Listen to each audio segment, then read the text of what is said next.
Era por volta das 2 da madrugada, em uma noite no início dos anos 70, quando uma renomada arqueóloga acordou subitamente, tomada por um calafrio que percorreu seu corpo por inteiro. O quarto, estranhamente gelado, parecia mergulhado em um silêncio inquietante. Ainda deitada na escuridão, ela teve a nítida sensação de que algo estava errado. Ao tentar se acomodar novamente para dormir, algo no canto do quarto chamou sua atenção. Ao focar o olhar, percebeu uma figura parada à porta. A luz fraca que vinha do corredor iluminava parcialmente a cena, revelando os contornos de algo incomum.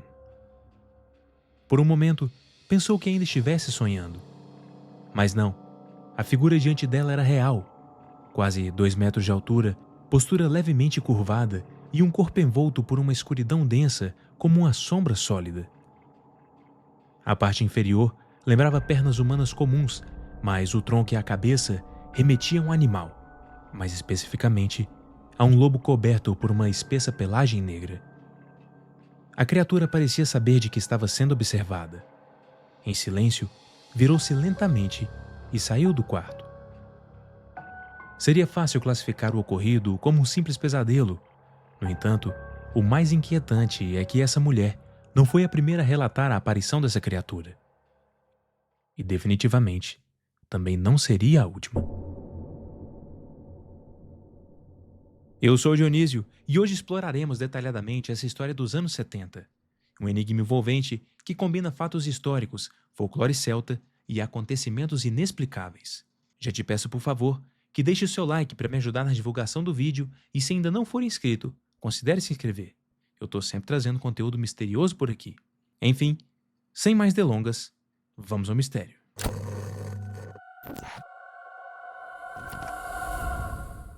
Cidade de Hexham, norte da Inglaterra, início da década de 1970. Em um tranquilo bairro residencial dessa pequena cidade, próxima à muralha de Adriano, a família Robson vivia os primeiros dias em sua nova casa. Foi então que, em 1971, 2 irmãos, Colin e Leslie Robson, de 17 e 14 anos, fizeram uma descoberta intrigante no jardim de casa. Enquanto removiam ervas daninhas e cavavam a terra no quintal, os garotos desenterraram 2 cabeças esculpidas em pedra, pequenas e misteriosas. Surpresos e curiosos, eles levaram os achados incomuns para dentro da casa, sem imaginar que aquele momento marcaria o início de um pesadelo. As 2 cabeças tinham cerca de 6 centímetros de altura, aproximadamente o tamanho de uma bola de tênis. Eram objetos rústicos, de formato aproximadamente esférico, com feições humanas esculpidas de forma tosca. Olhos vazados, pequenos narizes pontudos e sulcos sugerindo cabelos da testa até a nuca. Cada cabeça possuía um curto pescoço, que indicava que talvez tivessem sido parte de algo maior. Apesar do aspecto rudimentar, logo os moradores atribuíram identidades às cabeças. Uma delas foi chamada de a cabeça do menino, devido às marcas no topo lembrando um cabelo penteado em linhas. E a outra ganhou um apelido menos agradável. Ela ficou conhecida como a bruxa, por apresentar olhos esbugalhados e expressão considerada sinistra.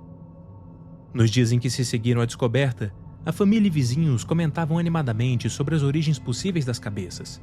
Questionavam se poderiam ser relíquias antigas, talvez da época celta ou romana, dadas feições arcaicas. A própria cidade de Hexham se situa em uma região rica em história e a ideia de um achado arqueológico no quintal parecia excitante. No entanto, a empolgação logo deu lugar à inquietação quando eventos estranhos começaram a acontecer na casa dos Robson.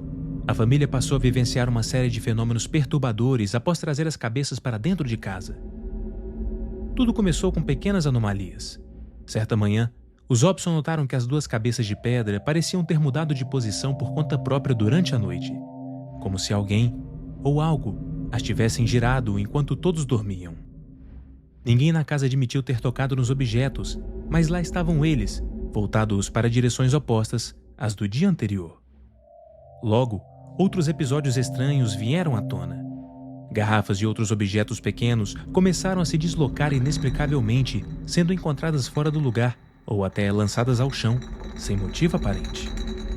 Somado a esses eventos, barulhos surdos ecoavam pelos cômodos na calada da noite, som de estalos, batidas e até um peculiar som de estilhaço que ninguém conseguia identificar a origem. Em uma ocasião, um espelho pesado de um dos quartos caiu misteriosamente e se despedaçou inteiro, sem que nada o tivesse atingido, espalhando cacos de vidro para todos os lados. Mas o que torna isso tudo mais assustador é que fragmentos desse espelho quebrado foram encontrados dentro de uma frigideira na cozinha, como se tivessem sido colocados ali por mãos invisíveis. Contudo, o ápice dos eventos paranormais ocorreu na casa ao lado, onde morava a família Dodge. Tarde da noite, Ellen Dodge decidiu dormir no quarto dos filhos. No silêncio da noite, o menino disse à mãe que sentia algo puxando seu cabelo insistentemente. Mas ela ignorou, achando que fosse apenas imaginação da criança. Foi então que ela mesma percebeu que talvez não fosse apenas imaginação. Uma sombra disforme surgiu na penumbra do quarto. Antes que pudesse reagir, ela viu a sombra ganhar contornos e o que se revelou diante dos seus olhos a deixou petrificada. Tratava-se de uma criatura meio humana, meio animal, agachada no canto do quarto. A criatura então se ergueu parcialmente e, com movimentos pesados, saiu do quarto, andando em 4 patas. Ellen, trêmula, reuniu coragem para segui-la até o corredor, só para vê-la descendo as escadas e saindo pela porta da frente, desaparecendo na escuridão da noite. A descrição que Ellen Dodge fez do invasor noturno é tão bizarra quanto arrepiante. Segundo ela, a criatura parecia ser metade humana, metade carneiro, combinando traços de uma pessoa com os de um animal ovino. Chocada, Ellen gritou por seu marido e a família passou o resto da noite em claro, apavorada com a lembrança vívida daquele ser impossível. Quando os jornalistas locais souberam do caso, logo noticiaram que um estranho homem-bode aterrorizava as casas de Hexham, alimentando a aura sobrenatural da história. Os efeitos desse acontecimento foram devastadores para os envolvidos. Ellen Dodge, compreensivelmente, não quis mais permanecer na casa onde vivenciou tal terror. Já os Robson, cada vez mais convencidos de que as cabeças de pedra estavam de alguma forma ligadas aos distúrbios, decidiram se livrar delas. As 2 cabeças foram finalmente removidas da casa dos Robson, na esperança de que, assim, os fenômenos cessassem. Com a crescente publicidade em torno do caso, as cabeças de Hexham chamaram a atenção de especialistas.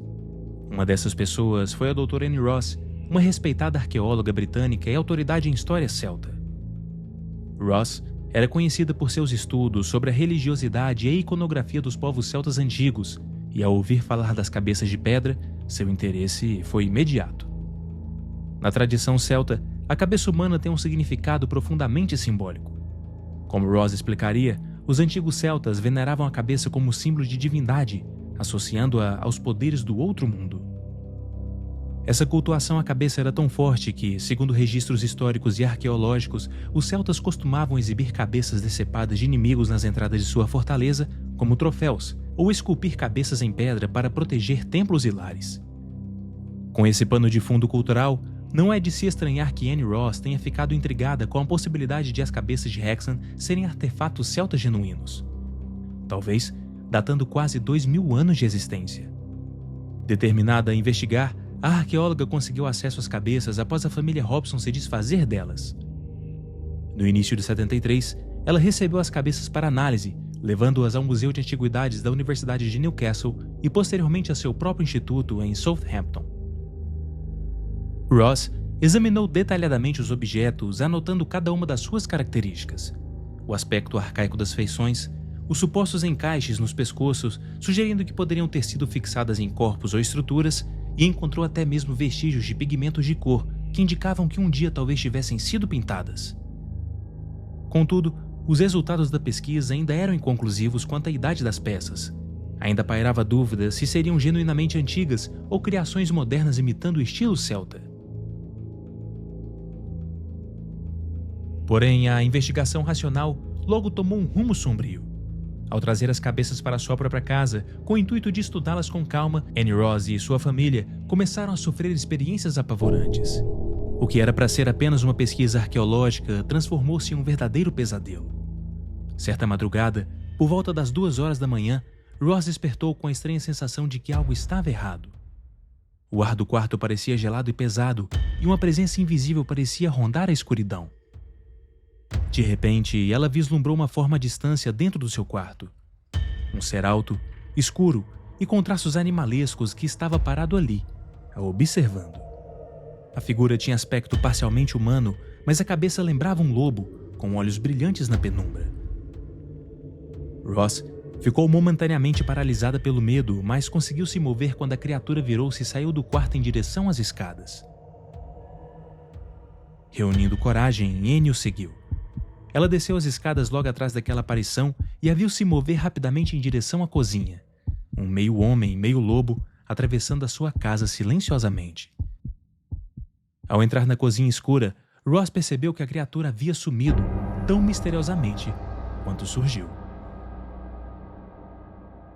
A família Ross mal teve tempo de assimilar esse episódio quando, poucos dias depois, um segundo encontro sobrenatural ocorreu. Dessa vez, envolvendo a filha de Annie, Berenice, de apenas 15 anos. A garota retornou da escola numa tarde, encontrando a casa vazia já que seus pais estavam viajando. Ao subir as escadas, deparou-se com uma criatura no topo, a encarando com um semblante ameaçador. A criatura era descrita como um grande vulto negro, com forma humanoide e cabeça de lobo, que ao ser surpreendido pela jovem saltou sobre o corrimão e correu pelo corredor antes de desaparecer diante dos seus olhos. Berenice ficou em pânico, trancando-se até a chegada da família, convencida de que algo maligno habitava a casa. Esses dois avistamentos, estranhamente, espelhavam o que Ellen Dodd relatara meses antes em Hexham, uma coincidência assustadora que ligava os eventos ocorridos a quilômetros de distância. Além dessas aparições explícitas, outros fenômenos inquietantes acometeram a casa dos Ross durante o período em que as cabeças estavam lá. Annie Ross relatou que, em diversas ocasiões, sentiu a sensação repentina de uma presença gelada ao seu lado, como se alguém, ou algo invisível, estivesse à espreita. Portas se escancaravam sozinha com estrondos, sem corrente de ar ou pessoa alguma por perto. Passos eram ouvidos atravessando o piso de madeira à noite, como se algo com patas acolchoadas estivesse caminhando pela casa. A atmosfera se tornava cada vez mais opressiva. A família, exausta e aterrorizada, passou a acreditar que as cabeças de pedra carregavam consigo uma influência maligna real. Ciente do relato de Ellen Dodd em Hexham sobre a criatura meio-ovelha, Annie Ross não teve dúvidas em associar os eventos da sua casa às cabeças de Hexham. A acadêmica, que até então buscava avaliar as cabeças sob um prisma histórico, se viu forçada a considerar que havia algo de sobrenatural em ação. Com seu profissionalismo abalado pelo medo muito pessoal, Ross tomou uma decisão rápida e crucial. Removeu imediatamente as cabeças de sua casa, enviando-as de volta ao museu. Foi somente a partir dessa decisão que a arqueóloga e sua família tiveram paz novamente. A essa altura, Annie Ross estava convencida de que aquelas cabeças, fossem elas antigas relíquias celtas ou meros artefatos modernos, tinham provocado eventos verdadeiramente assustadores. Ela chegou a afirmar publicamente que os objetos emanavam uma aura maligna, uma espécie de poder pesado e negativo que afetava a casa e as pessoas ao redor. Em entrevistas e até em um programa de televisão da BBC exibido em 76, Ross corajosamente descreveu seu encontro com a criatura semelhante a um lobisomem, admitindo para a audiência que aquilo desafiava qualquer explicação acadêmica que ela poderia oferecer. Conjuntamente aos fenômenos e às investigações paranormais, o caso das cabeças de Hexham tomou outro rumo quando surgiram dúvidas sobre a origem real dos objetos. Em meio à atenção da mídia e ao alvoroço causado pelas histórias de aparições, um homem chamado Desmond Craigie veio a público com uma afirmação surpreendente. Segundo ele seria o verdadeiro criador das cabeças de pedra. Craigie, um morador local de Hexham, explicou que muitos anos antes, em 1956, havia vivido na mesma casa em que a família Robson posteriormente ocupou, e que, durante aquele tempo, confeccionou 3 pequenas cabeças de pedra e concreto para que a sua filha brincasse. Segundo Craigie, ele usou materiais simples e acessíveis, como pedaços de pedra misturados com argamassa, e esculpiu toscamente os rostos nas esferas. Dessas 3, uma cabeça acabou se quebrando e foi descartada, mas as outras 2 teriam ficado no jardim por anos esquecidas, até serem encontradas por acaso quase 2 décadas depois. A revelação de Craigie caiu como uma bomba no caso. Se verdadeira, significava que as cabeças não tinham nada de antigas ou místicas, seriam apenas brinquedos caseiros dos anos 50, com cerca de 15 ou 20 anos de idade, perdidos no quintal. Craig parecia genuinamente intrigado com toda a comoção que as suas supostas criações haviam causado. Em entrevistas na época, ele declarou estar se divertindo bastante com a situação e que não conseguia entender por que estavam dando tanta atenção às cabeças. Para sustentar sua afirmação, Desmond se dispôs a realizar seu trabalho artesanal. Diante de repórteres interessados, ele produziu novos exemplares de cabeças de pedra usando métodos e materiais semelhantes aos que ele alegou ter usado nos anos 50. Ao todo, Craig apresentou 3 cabeças recém-feitas, tentando demonstrar que tinham o mesmo estilo das originais. Os objetos produzidos por ele, de fato, lembravam as cabeças de Hexam em tamanho e conceito, mas observadores notaram que não eram cópias idênticas, havia diferenças sutis na feição e na qualidade. De toda forma, a iniciativa de Craig lançou uma sombra de dúvida sobre a autenticidade histórica do achado de Hexam. Enquanto Craig realizava suas demonstrações, cientistas continuavam a examinar as cabeças originais para obter respostas definitivas. Concluiu-se que elas não pareciam ter sido esculpidas a partir de pedra sólida, mas sim moldadas artificialmente em um molde ou forma. Em outras palavras, os objetos mostravam sinais de terem sido feitos pela junção de materiais, despejados e conformados em vez de talhados de um bloco de rocha natural. Essa descoberta inclinava a balança a favor da versão de Craig, já que combina com a ideia de cabeças produzidas artesanalmente.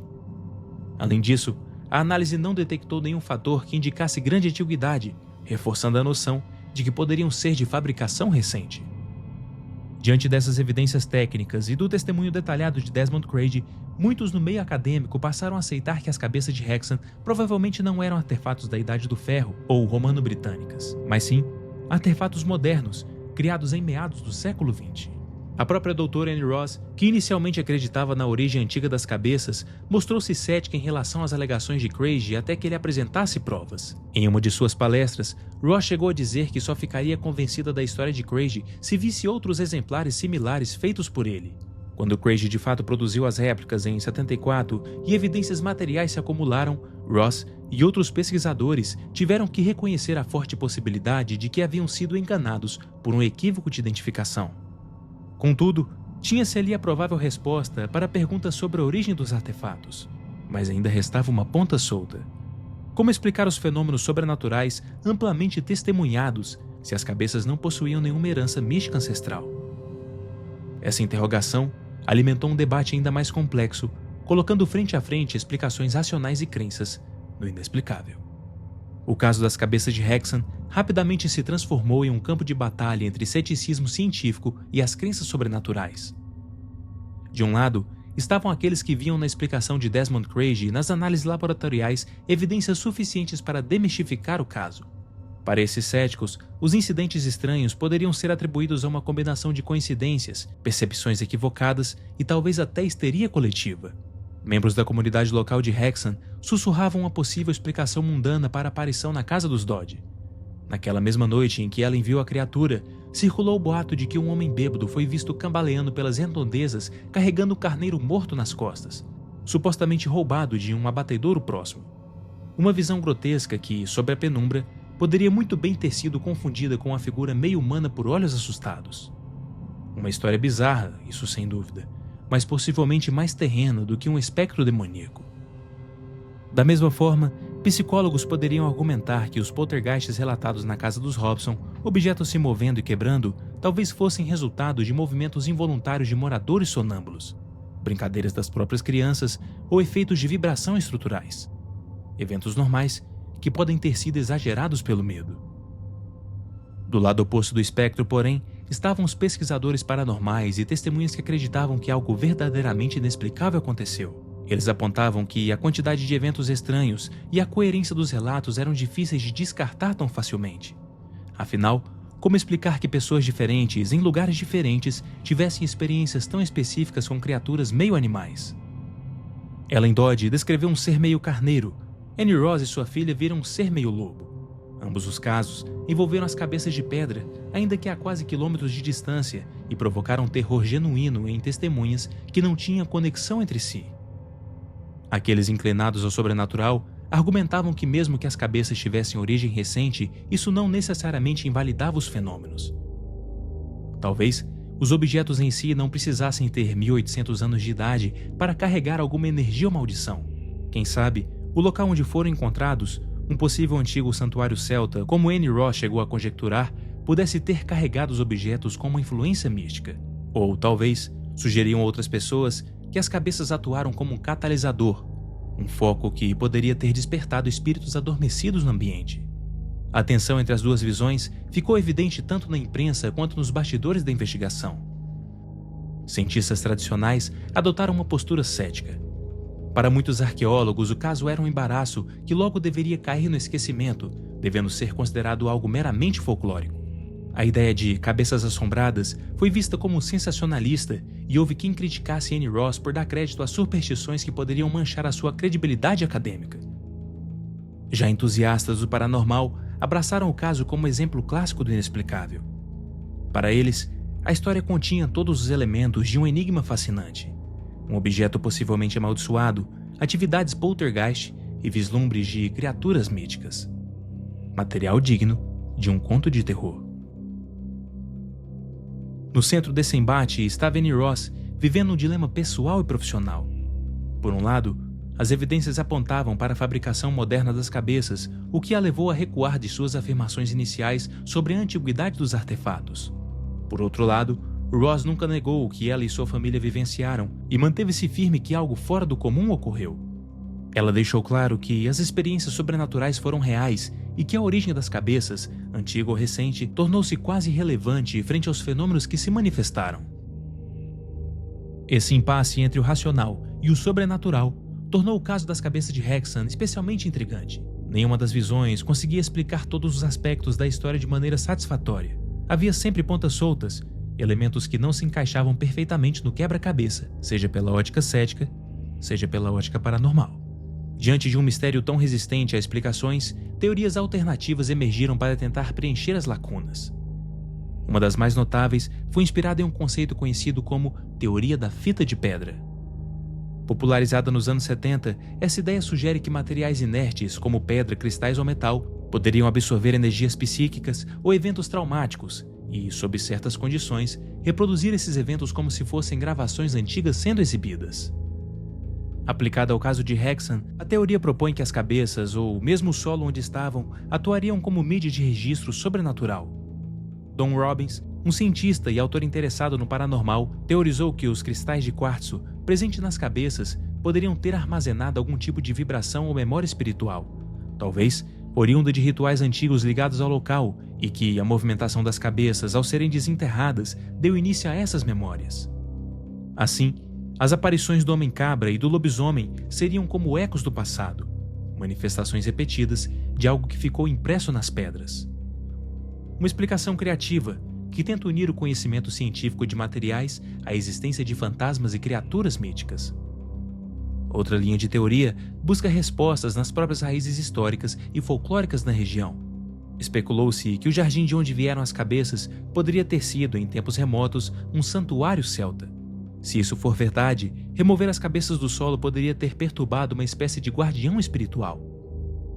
Alguns apontam semelhanças entre a criatura vista e figuras do folclore celta. Um paralelo aventado foi de Vulver, o mito das Ilhas Shetland, sobre um ser metade humano, metade lobo que, diferentemente do lobisomem maligno, seria uma criatura guardiã de certos locais. Outros lembram que divindades britânicas antigas, especialmente no norte, às vezes eram representadas com chifres de carneiro ou de touro. Essa teoria abraça a ideia de uma maldição local. As cabeças poderiam ter sido colocadas lá deliberadamente em alguma época, moderna ou antiga, para prender esse espírito, e ao removê-las, deixou-se a entidade livre para vagar. Há ainda interpretações psicológicas alternativas, que não negam os fenômenos, mas sugerem que é a mente humana que os originaram. Nenhuma dessas teorias alcança um consenso absoluto. Cada uma explica alguns aspectos enquanto ignora ou falha em outros. A teoria da fita de pedra confere um charme tecnológico ao sobrenatural, mas carece de evidências concretas e é vista com ceticismo até mesmo por pesquisadores paranormais experientes. A hipótese do espírito celta despertado é sugestiva, porém depende de suposições históricas não comprovadas. Até hoje, não se tem a confirmação de que o Jardim de Hexham fosse um local de culto antigo, por exemplo. Deste modo, o caso permanece aberto a interpretações e justamente aí reside seu fascínio e horror. Não há explicação simples que contemple todos os fatos. Fica evidente que o mistério das cabeças de Hexham é uma história multifacetada, onde realidade e sobrenatural se encontram de forma desconcertante. O caso teve início com uma descoberta inocente em um jardim, evoluiu para eventos paranormais assustadores, envolveu pesquisadores renomados e céticos debochados e terminou sem um desfecho plenamente satisfatório. Mais de 50 anos se passaram desde que Colin e Leslie Robson encontraram aquelas pequenas cabeças.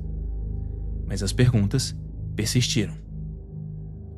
Seriam elas realmente artefatos celtas encantados responsáveis por libertar um mal antigo? Ou, como afirmou Craig, apenas peças artesanais modernas cujo maior poder foi instigar a imaginação e o medo nas pessoas? O destino físico das cabeças adiciona outra camada de mistério ao legado. Após passarem de mão em mão, as cabeças acabaram desaparecendo completamente. Em meados dos anos 70, um pesquisador que as pegou emprestado simplesmente sumiu com os artefatos, e desde então, nunca mais se soube do paradeiro das cabeças originais. Estariam elas guardadas anonimamente em alguma coleção particular, perdidas em um depósito de museu sob catalogação equivocada, ou talvez, como especulou Annie Ross, enterradas novamente em algum lugar secreto, devolvidas à terra, por precaução. Entretanto, o impacto cultural do caso perdura. Hexham, a cidadezinha antes conhecida por sua história romana, ganha um lugar no mapa dos enigmas sobrenaturais da Grã-Bretanha. O caso foi tema de inúmeros artigos, debates e até inspiração para contos de terror. Programas de TV da época, como o mencionado Nationwide da BBC, trouxeram as cabeças para o imaginário popular, exibindo a entrevista de Annie Ross e dramatizações que deixaram muitos espectadores aterrorizados. Décadas depois, em 2024, a própria BBC resgatou esse material de arquivo, restaurando a velha reportagem, um sinal de que a fascinação pelo caso permanece viva.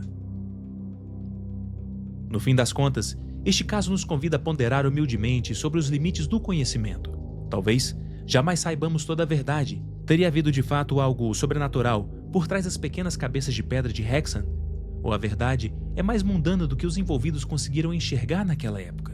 Enquanto essa resposta permanece indefinida, o caso continua a ocupar um lugar especial no panteão das grandes histórias de terror. As cabeças de Hexham, sejam elas maldições antigas ou brincadeiras levadas longe demais, nos encararam através das décadas, e seus enigmáticos sorrisos de pedra parecem dizer que alguns mistérios permanecem sem uma explicação definitiva, assombrando nossa imaginação para sempre. E esse foi o vídeo de hoje. Qual que é a sua opinião sobre esse caso? Você já tinha ouvido falar sobre essa história? Deixe aqui nos comentários quais são as suas considerações. Se você chegou até aqui, não esquece de deixar um like, conferir a sua inscrição e ativar o sininho para ser avisado dos próximos vídeos.